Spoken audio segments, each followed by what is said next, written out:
Hi, everyone. It's Lindsay Baker with the Action Hour, and I have some very disturbing news and footage from Sri Lanka, breaking from Sri Lanka for us here in the U.S.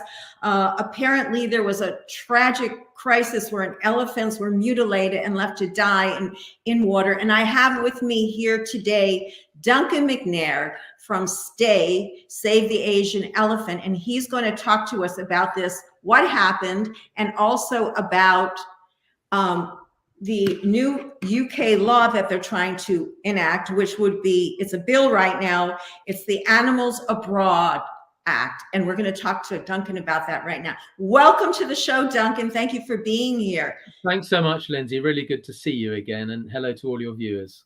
Yes, Duncan, please tell us what happened 2 weeks ago in Sri Lanka. Well, it's a very, very sad story for elephants in Sri Lanka, like so much of Southeast Asia, but particularly, sadly, the island of Sri Lanka is a terrible hotspot for the depleting numbers of Asian elephants there.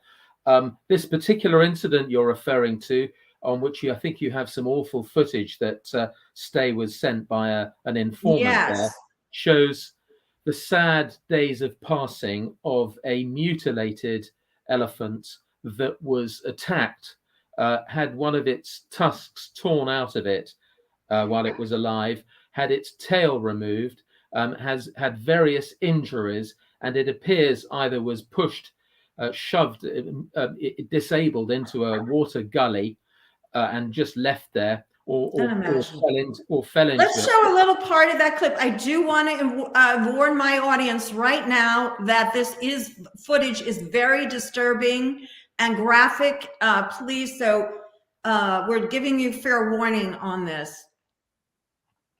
Sorry, here we go.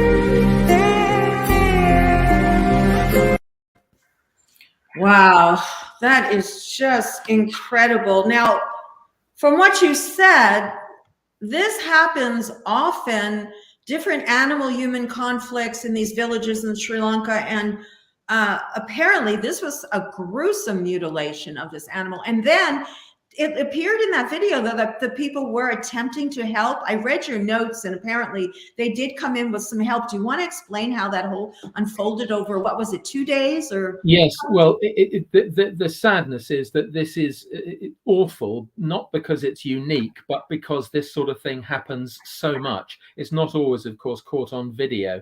But in this instance, this is yet another example, as it happens across Southeast Asia, of the commercial exploitation of these precious depleting elephants. In this case, the elephant had its tusk forcibly removed, which would have been agonizing and terrifying. It had its tail hacked off. It bore many injuries, and it just fell into the gully in agony. And it was left lying there, and it took 12 days to die in sad, tragic agony. There were people there who were hovering around, not people with any qualifications or knowledge what to do about it. It was sort of reaching up, as you saw, with its trunk, trying to make contact to ask for help. A trunk is an extraordinary organ of the elephant, and it was trying to signal for help and so on, but no expert help forthcoming at all, and tragically it passed away after 12 days in that terrible state. Agonizing state. It's just horrible. And so as far as the officials in that country, they really have no control over what's going on? Or well, very little. Do you know something, that to kill an elephant in Sri Lanka is a capital offense, punishable by death? But we've never at STAE, Save the Asian Elephants, known of such a sentence ever being passed. And again, the sad narrative for elephants is that laws that look wonderful on their face, whether in India, Sri Lanka, Thailand, wherever, that protect the elephants are bypassed by commercial interests, so often supported and propped up by government officials who themselves have money involved, a financial interest. And who is it? Who are the victims? It's always the elephants. And you know, I could tell you, I can take you through several awful but disparate kinds of brutality to elephants in Sri Lanka. It's very sad because Sri Lanka has a unique subspecies of elephant found only there, and their numbers are now so desperately close to extinction. Elephants in Sri Lanka are, in fact, there were more deaths of elephants in Sri Lanka, even though their absolute numbers are small, than in any other country in the world. 3,000 deaths in the 10 years to 2020, and endless horrific brutality. There's only now in 2019 7,500 left. That's incredible. And Duncan, I think maybe it might be good. First of all, let me ask you this question. I think this is on everybody's mind. Is there anything that we can do in this particular case for Sri Lanka? And this is not one of the situations where it's tourism. We will talk all about that. In fact, I want to play your video, one of the clips, the shorter one of the one where the tourist got, you know, impaled on a elephant tusk and died, etc., from taking a ride. But is there anything, people are probably freaking out right now, and I just feeling their pain. Is there anything they can do right now to help with it? Well, of course there is. I mean, first of all, there's got to be pressure upon the government of Sri Lanka to take seriously their own depleting precious elephant population. Apart from anything, if they're interested only in money, elephants bring in massive tourism receipts. What do people across the world, in the civilized world, think of a country that allows the wanton laying waste, abuse and killing of elephants, whether in tourism? And I'm afraid some of the stories I can tell you are completely about modern brutal tourism practices, or about brutality to elephants in the wild through they're being attacked by farmers, or for poaching for their tusks and so on. There are so direct approaches to the government of Sri Lanka, of course, urging your own lawmakers in the States. In Britain, I know we'll come on to talk about it, the Animals Abroad Bill would put an end to the advertising in the UK of any venues where any abuse of elephants was to happen. That's the purpose of the act, and I can explain more about it.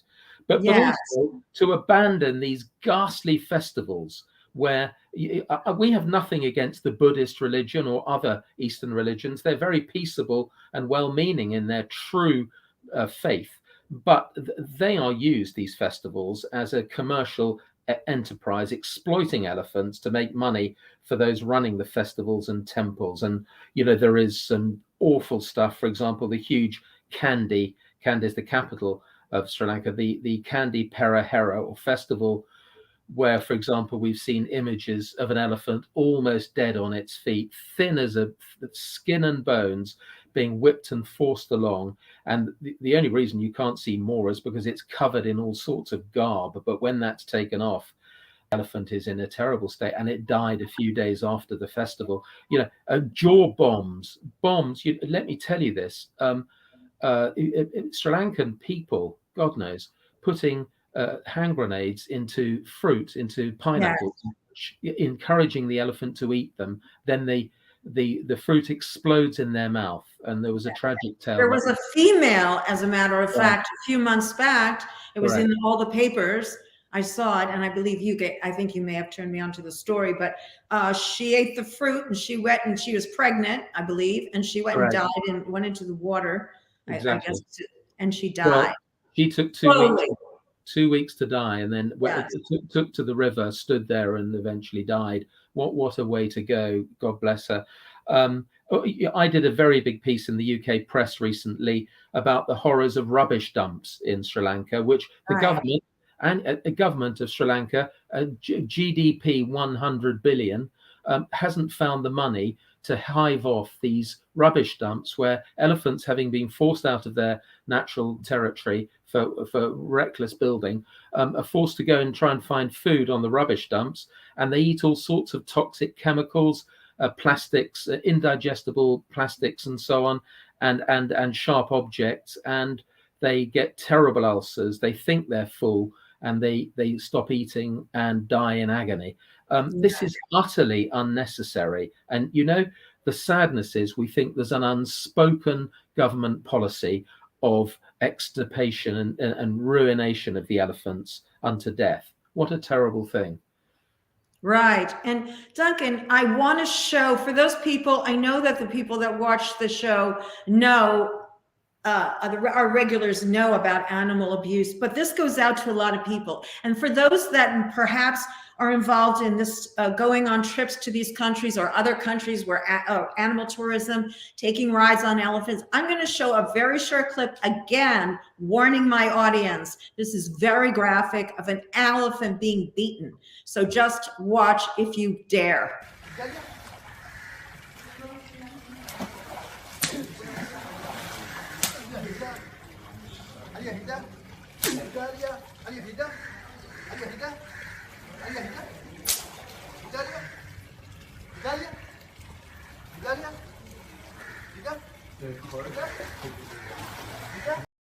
And that's the way they're trained, or what was that individual doing? That was very mild, folks, by the way. That was very, very mild. I've seen a lot worse. Well, you're exactly right.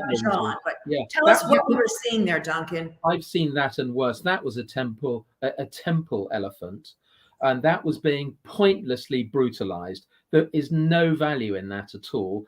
Elephants can be trained to be obedient because they are highly, highly intelligent. They have extraordinary cognitive understanding. It is utterly unnecessary to brutalize them.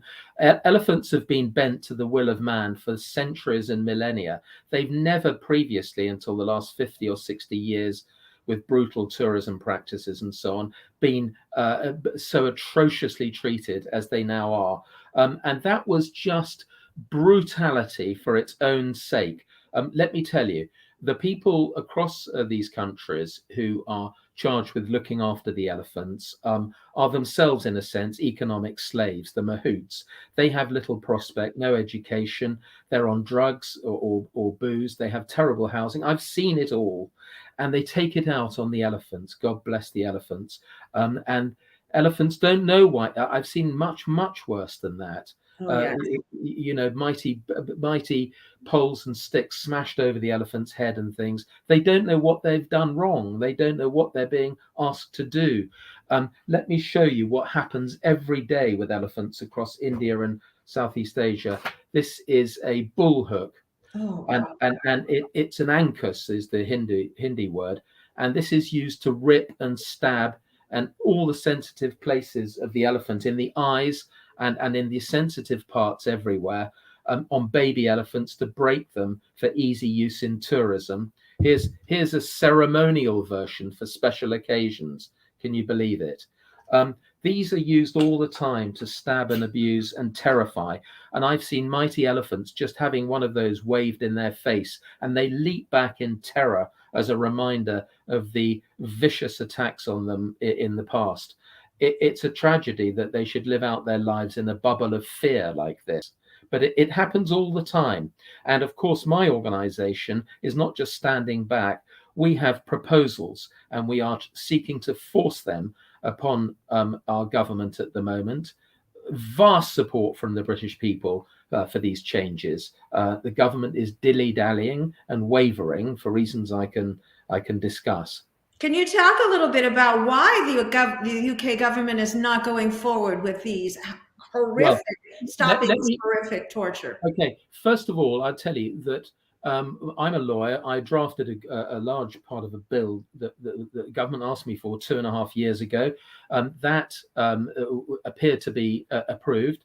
We've had 35 meetings or so with government in the last 2 or 3 years. and they have agreed that there should be new law to ban in the UK the advertising or offering for sale of venues abroad where elephants are brutalized for tourism.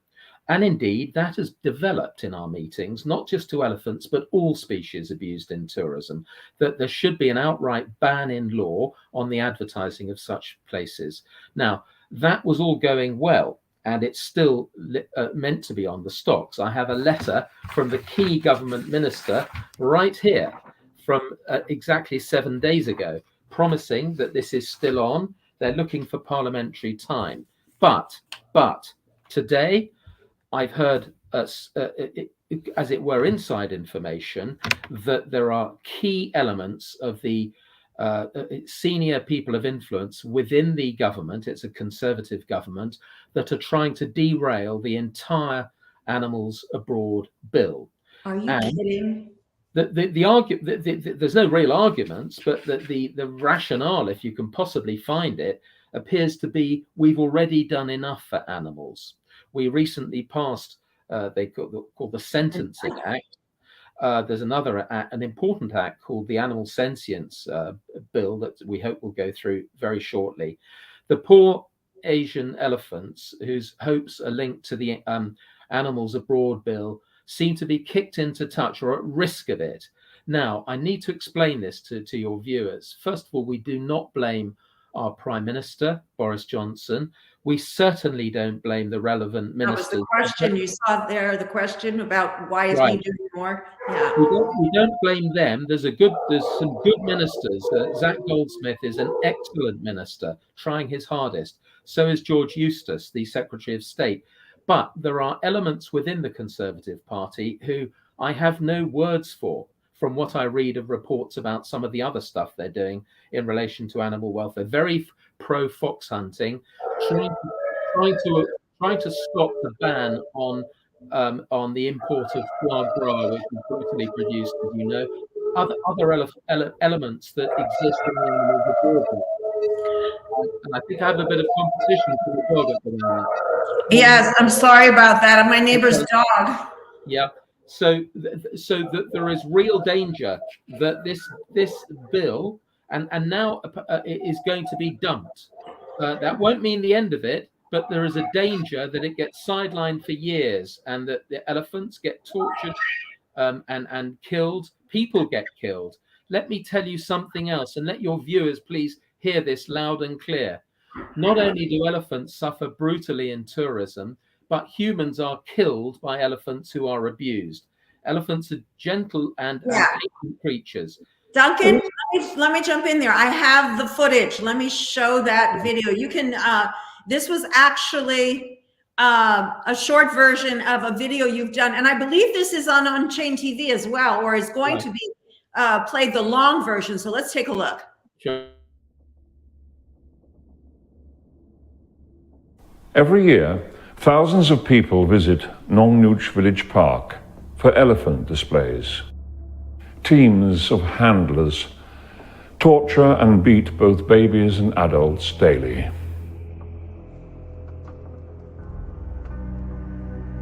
So its tusk went into me. Yeah.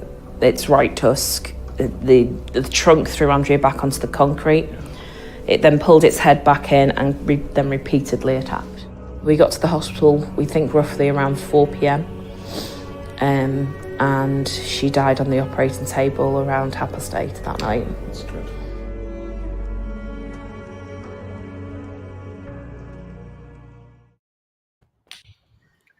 Wow. So maybe you can fill us in a little bit more on that. And we are at the half hour, so we do want to talk about the bill and some of that before too long. But go ahead, talk about. Okay, well, that clip you just saw there was a woman who 20 years ago was with her father and her sister at a venue in Thailand called Nong Nooch Village Garden, a huge venue. And she was in the front row of a rodeo watching an elephant display with dozens of baby and adult elephants being forced to do all sorts of unnatural tricks. One of the elephants came closer with its mahout on the back, and it was being repeatedly stabbed, as they all are.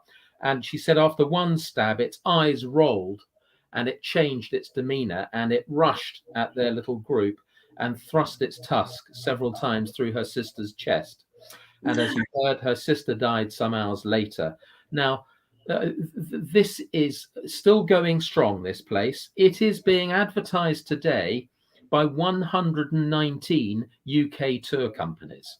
They are encouraging their paying customers to go to Nong Nooch Village Garden. It's also being advertised in the USA by many travel companies there and across the world. Now, the terrible thing is, this is an awful place, but it is quite typical. It is a deadly place to elephants and to humans. Our Animals Abroad bill would ban the advertising of such a place outright. And it would make it an offence to allow any promotion of it in the UK. And we say this law is crucial, not just for the UK, although it's important with its huge travel industry, sending vast numbers of people to Southeast Asia, but for the USA too, and for every other country with a brutal market in this sort of stuff. There are many places like this where elephants are brutalized. We sent someone to go and see Nong Nooch in the last couple of years, and she described a long line of little baby elephants all chained to a long fence, covered in blood and bruises, crying and weeping. And they were all brutalized and forced to do about 8 shows every day where they're brutalized. And no doubt other people are attacked and killed. And the whole thing is an utter disgrace and a disaster. We hope people realize that, and that if we want, Yes, and go ahead. I'm sorry. I just want to show people the site here before too long. Let's just explain what we're showing them here, other than the pictures, some beautiful, some tragic, but we do have here some places where they can take some action, and also people in the UK, which we know are watching. We want to show them as well. So please walk us through the STAE.org site that we are currently on right now. That's STAE.org.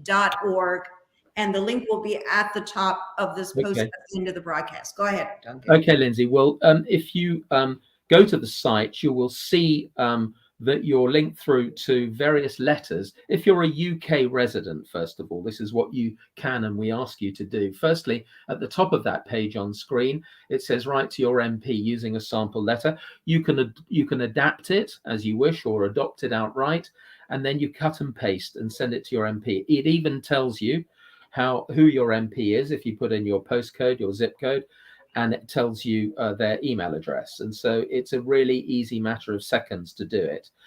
The second letter is to Zach Goldsmith, who is the relevant government minister. He is an excellent minister. We have the highest respect for him, Zach Goldsmith, Lord Goldsmith. That again is for UK viewers to cut and paste that letter. You can write to the Prime Minister and should. You can adapt that letter very easily.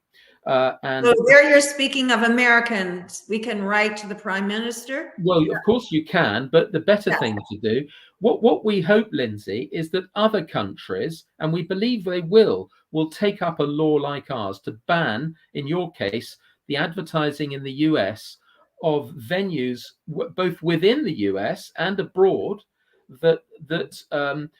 where elephants are brutalized, and indeed where any wildlife is brutalized. Our Animals Abroad bill would actually, if it comes to pass, prevent the advertising of venues where any animals, big cats, the big apes, bears, equines, dolphins, are brutalized, and they are all brutalized, those species, sadly, across the world. Elephants exemplify the problem, and elephants are closer than almost any species after millions of years now to their final extinction after their long journey on Earth. Let me ask you, Duncan, let me just jump in again, please, and ask you, now, if I were to sign this petition, would that have, my Yes. these here that I see I can sign as an American? I just want to Right. make sure, because You our can. major audience is American, and we want to make sure that they take action and know what action to take. Sure. Okay. That petition online, change.org, is open to anyone in the world to sign. It's already the biggest petition in world history for elephants. It's 1.1 million, but we need more and more numbers. And we, of course, many of our American friends have signed, and many across every country in the world, including India, for that matter, China, Russia, even. Everyone. And we ask more and more people to get the message through to governments and politicians, elected politicians, that they must act before these precious species go. The Asian elephant is very important to the survival of the forests on which we all depend, by its actions and by how it nourishes and sustains the forest. Now, as far as other things that Americans can do, and anyone in their respective countries, they must demand from their legislators, their lawmakers, please look at the facts, and please will you start the ball rolling to introduce similar legislation in the USA. We have no doubt there is colossal support in the US, as there is in the UK and across the world, the EU, Australasia, all the countries of the world, to put an end to this awful brutality from which very few people benefit. Very few. We keep a very close list of companies, headed at the very top by Expedia, who are advertising hundreds of these brutal venues. There are big companies everywhere, including in the UK, who do likewise. And they, Well, is that another call to action? People can write to Expedia and say that they do not wish to participate and will not buy tickets, etc., going to venues where animal abuse is obvious. And could we not? Is there a list where people can get that list to write to different companies? We have a list, and we have to be careful because we've been threatened wantonly, stupidly, but nonetheless. But the answer is they can do more than that with a company, more than we're not going to go to these places, but say, we really wish you to change your ways and drop these venues and their advertising if you want us to have anything to do with doing business with you in the future. We will turn our backs on that such business until you correct this. They know perfectly well, and I'm not just saying Expedia, there are hundreds of companies we have found who are advertising these brutal places, and I'm afraid the US is no exception. And I do need to invite Expedia on at any time to dialogue, and any other travel agency. But also, just recently, just a quick anecdote. There was a terrible accident in Pennsylvania involving some lab monkeys, and when the airline heard about the situation, they stopped flying the monkeys. So when people do speak out, a lot of times perhaps these big companies are not aware to this degree of what's going on, and by us speaking out and telling them we do not want this, it will make it, they will change. So I completely agree. This is the power of the consumer. And when the consumer is informed, and what the first big job that STAE set its hand to when we founded it 7 years ago was to raise public awareness. There had been decades of concealment of the brutality by those making money out of it. And still every day I meet well-informed people who are astonished to hear about the brutality to the precious elephants. They can't believe it. They don't know why it would happen. And yet it does every day, and it is not abating. But public opinion and public awareness, and then, of course, public action with clear policies is crucial to the survival of the elephants.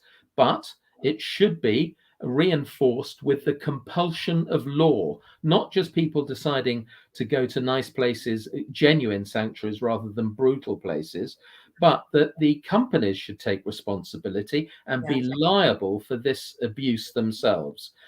We're not against elephant tourism, contrary to what is alleged against us sometimes. We are not. We are for elephant tourism as long as it is ethical tourism. That means people watching elephants from a safe and respectful distance in their natural environment, in herds, exhibiting their normal behavior, not elephants being forced, being stabbed to have to do handstands and play football and painting and give rides and do selfies. These are all enforced by ruthless brutality and every kind of torture that you could imagine. I have not told you the worst kinds of torture.